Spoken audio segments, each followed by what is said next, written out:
What if I told you your biggest enemy while studying isn't the difficulty of the material, it's your own brain?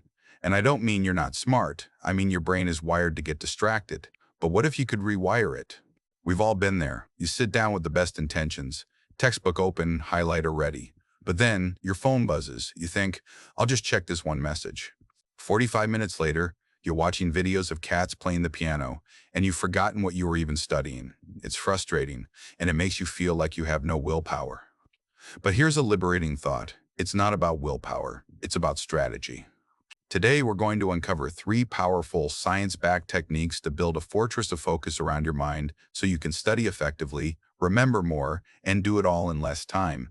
So, how do we build this fortress? It comes down to 3 key areas: taming your environment, mastering your time, and fueling your brain. Let's start with the most obvious one. Tame your environment. Your brain is like a CEO.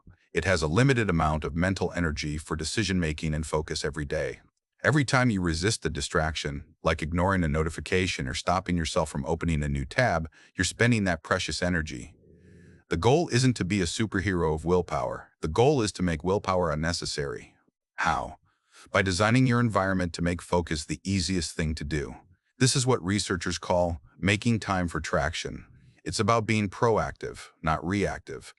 Physically remove temptation. Your phone is the ultimate distraction machine. Don't just silence it, put it in another room. If you need it for timers, turn on Do Not Disturb or airplane mode. Digitally declutter. Use website blockers during your study sessions. Close all unnecessary tabs on your computer. Curate your space. Find a consistent, clean, and dedicated spot for studying. Your brain will start to associate that space with deep work. Think of it this way. You wouldn't try to diet while keeping a plate of cookies on your desk, right? Studying is the same. Make distraction difficult, and focus becomes your default. Master your time, the power of chunks. Okay, so our environment is set up for success. But now you're staring at a huge, intimidating chapter. Your brain screams, this is going to take forever. This feeling is a major focus killer. So, how do we trick our brain into getting started and staying locked in? The answer is to stop thinking about studying for 3 hours and start thinking about studying in focus sprints. This is the core idea behind one of the most famous productivity techniques in the world, the Pomodoro technique. It's incredibly simple. 1. Choose your task. 2. Set a timer for 25 minutes. 3. Work on only that task until the timer rings. 4. Take a short 5-minute break. Get up, stretch, look away from the screen. 5. After 4 sessions, take a longer 15-30-minute break. Why does this work so well? It plays into how our brains are wired. Our attention naturally waxes and wanes. Brief mental breaks dramatically improve our ability to focus for longer periods. You're not marathoning, you're interval training. Knowing a break is just around the corner makes it much easier to resist the urge to check your phone right now. You give your brain's focus muscle a chance to rest and recover before the next set. Fuel your brain. We've sorted our space and our schedule. But there's one more piece of the puzzle, and it's the one we most often ignore. What if I told you that your ability to focus isn't just mental, it's also physical? Your brain is an organ. It needs the right fuel to perform. Neglecting this is like trying to drive a Ferrari on cheap, dirty gasoline. It might move, but it will never perform at its peak. Let's break down the big 3. Sleep. This is non-negotiable. During sleep, your brain isn't just resting. It's busy transferring memories from short-term storage to long-term storage. This is called memory consolidation.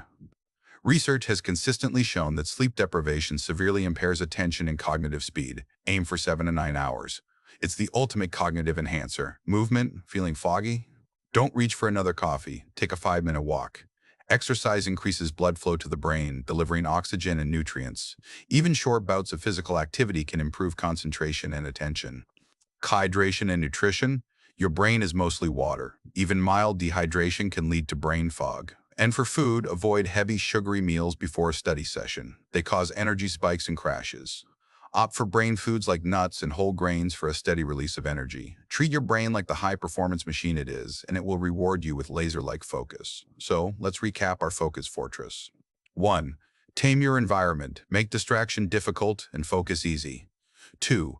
Master your time. Use the Pomodoro technique to study in sprints, not marathons. 3. Fuel your brain. Prioritize sleep, movement, and hydration. You don't need to implement all of these at once. This isn't about a complete life overhaul. It's about small, consistent changes. This week, I challenge you to pick just one. Maybe it's putting your phone in another room for your next study session, or trying the 25-minute Pomodoro timer, or just committing to going to bed 30 minutes earlier. The question isn't whether you can focus, it's whether you've built a system that allows you to. So tell me in the comments, what's the one tip you're going to try first? Thanks for watching, and another room for your next study session. Hit subscribe for more.